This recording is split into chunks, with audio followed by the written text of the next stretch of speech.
am extremely fearful that we are going to lose an entire generation of young African American men. Quote the statistics, I'll have to. 1 out of 4. We are looking at a very violent young man, angry, eating his own flesh, turning on his mothers, his grandmothers, his sisters, his brothers, turning on himself. Now, what would you do? What is your plan? How is your plan any different than anyone else's plan? How would you get at this young brother? You know, we are exceedingly successful. Dr. Alim here in Washington can go into any of the high schools, and we can go into prisons, as I go into prisons, some of the most unruly of our people. Inside of a few minutes, they are disciplined at attention. I was taken on what is called death row among young black men who don't have any chance of parole. Their whole life is to be spent behind bars. And the warden of that prison did not want me to go in behind the bars. I said, I have to go in and talk to them. He said, well, you're taking a great chance. We went inside. Those men sat down around me, and within 15 or 20 minutes, you could see light and life coming into their faces. And I called the guards. I said, come and look at these that you call animals. These are human beings. Now, these young people that you're talking about, who are cold and violent and brutal, that is the fruit that we have produced. Then we're to blame. I don't say we're to blame. I say it is the natural process when you and I have hoped for freedom and longed for freedom. You have to have a generation that is strong enough to fulfill that hope. So fulfillment doesn't look like hope. And this generation is violent because we live in a violent time. This generation rejects the education because the education is unfit for them. Right, they reject religion, they reject their parents, because God does not want this generation feeding from the same garbage that we have been fed and that we are trying to feed them. I have a problem with that, because education, as I've said many times, has never been directed at us. Yet we survived and we were educated without turning on each other.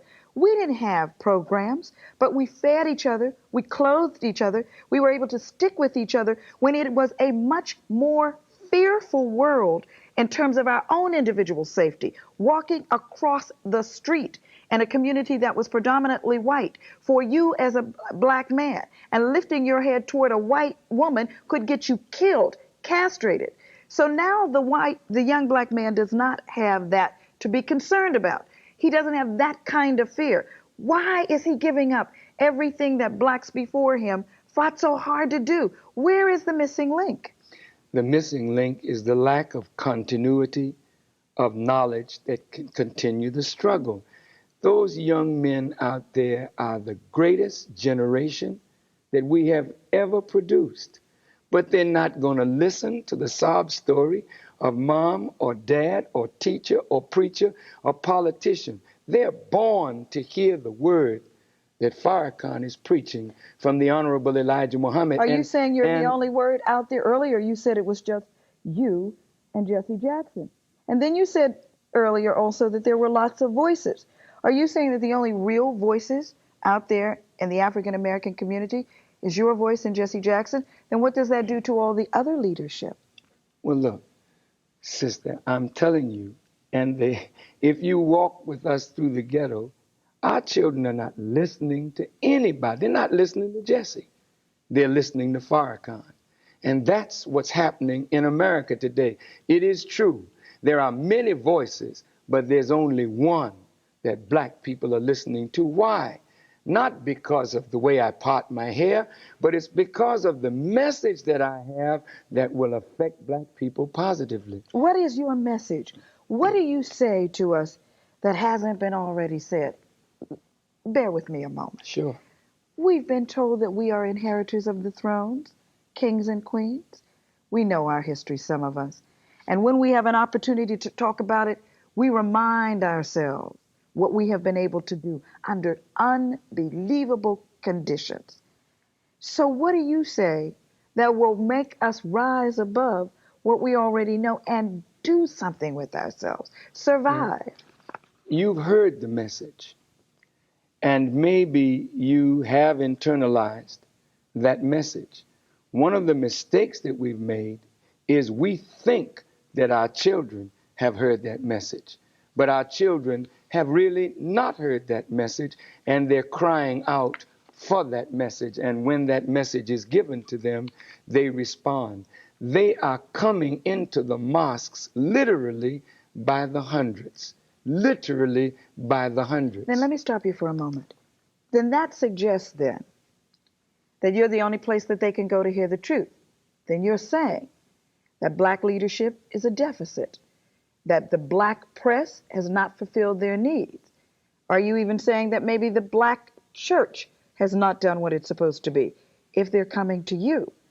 There's a combination of all of those things. The black press is possibly our greatest friend, but the black press is strapped financially.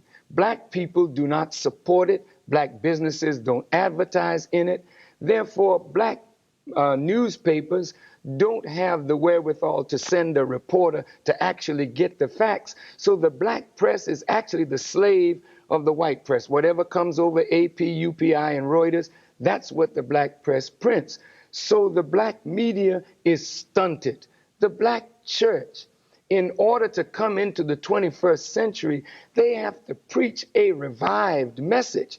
The black church has been the instrument that white folk have used to opiate, to make black folk acquiesce to white tutelage. Young people are not going to the church, they're running away from the church. And that's why I'm in all the major cities talking to the pastors, trying to help the pastors to revive that message, the true message of the gospel, so that together there won't be just one voice, Farrakhan, as a student of Elijah Muhammad, and all of those voices that come out from me, but all of us can speak with the same voice and be of one mind and lift our people together.